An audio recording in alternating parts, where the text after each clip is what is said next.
The world remembered Max Baer Jr. as the smiling, goofy Jethro from the Beverly Hillbillies.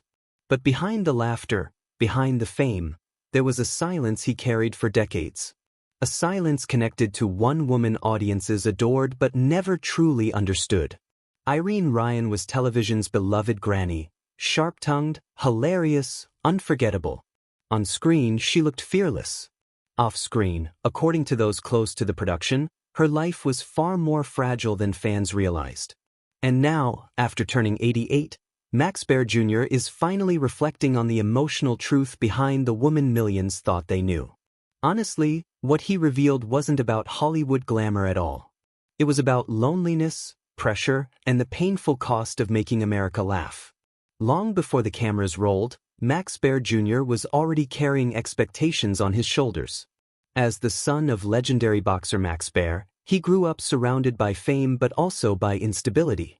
In many ways, he spent years trying to escape the shadow of a larger-than-life father while quietly searching for his own identity.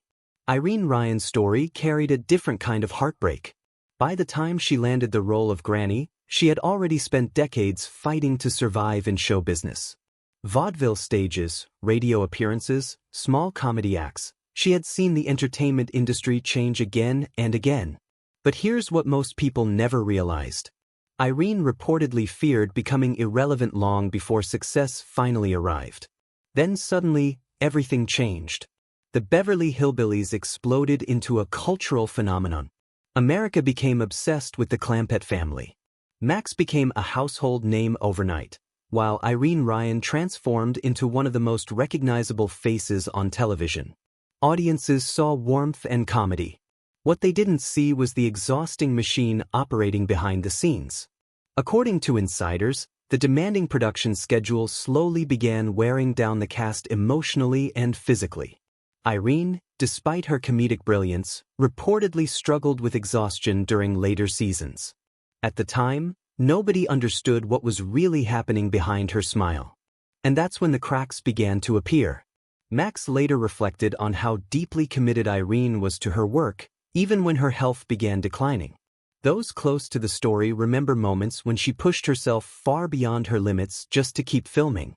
Many believe she feared losing the connection she had finally built with audiences after spending so many years overlooked.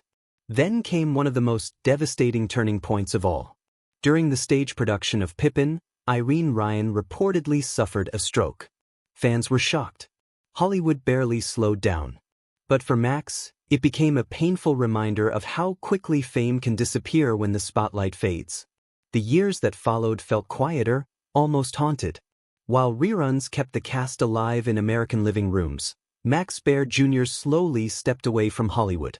Rumors circulated for years about why he disappeared. Some believed he grew tired of being trapped as Jethro forever. Others felt the industry itself had changed too much. But in later reflections, Max seemed less bitter than people expected. Instead, there was sadness in his words when discussing Irene Ryan. He spoke about her professionalism, her resilience, and the loneliness that fame sometimes hides. Honestly, it sounded less like an actor remembering a co-star and more like a man mourning someone the world never fully understood. Now, at 88, Max Baer Jr. represents one of the last living connections to a vanished era of television. An era where millions gathered around one screen every night, where laughter felt simpler, but where pain was often hidden just beyond the camera frame. In many ways, his reflections on Irene Ryan are not just about one actress. They are about aging, memory, and the emotional cost of becoming part of American history. Because while audiences remember the jokes and the laughter, the people behind those moments carried private battles no applause could erase. And maybe that's why this story still matters today. In a world obsessed with celebrity images and perfect public personas, the bond between Max Baer Jr. and Irene Ryan reminds us that even television legends can feel invisible once the cameras stop rolling. Their story survives not because of scandal, but because of humanity. And somewhere inside those old black and white reruns, beneath the laughter America never forgot, are the quiet echoes of two people who gave the world joy while carrying heartbreak no audience could see. If this story touched you, share your thoughts in the comments below, like the video, And subscribe for more untold Hollywood stories that still echo through time.